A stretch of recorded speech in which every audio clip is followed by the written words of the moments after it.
রাত তখন প্রায় 11টা। সারাদিন কাজের শেষে ক্লান্ত শরীর নিয়ে অর্ণব দাঁড়িয়ে আছে একটা ফাঁকা স্টেশনে।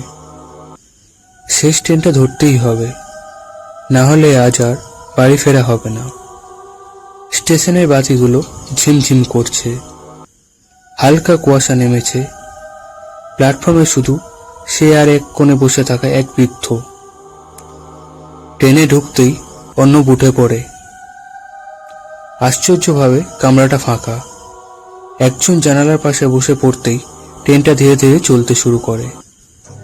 কিছুক্ষণ পর সে খেয়াল করলো সামনের সিটে একটা মেয়ে বসে আছে, কিন্তু সে তো উঠতে দেখেনি। মেয়েটার মাথা নিচু, লম্বা চুলে মুখ ঢাকা। অর্ণব একটু অস্বস্তি বোধ করলেও কিছু বলে না। হঠাৎ মেয়েটা খুব আস্তে আস্তে বলে উঠল, এই ট্রেনে সবাই নামতে পারে না। অর্ণব চমকে তাকায়। মানে? মেয়েটা মাথা তোলে, চোখ দুটো পুরো ফাঁকা, কোনো মনি নেই, শুধু সাদা। অর্ণবের গা ঠান্ডা হয়ে যায়।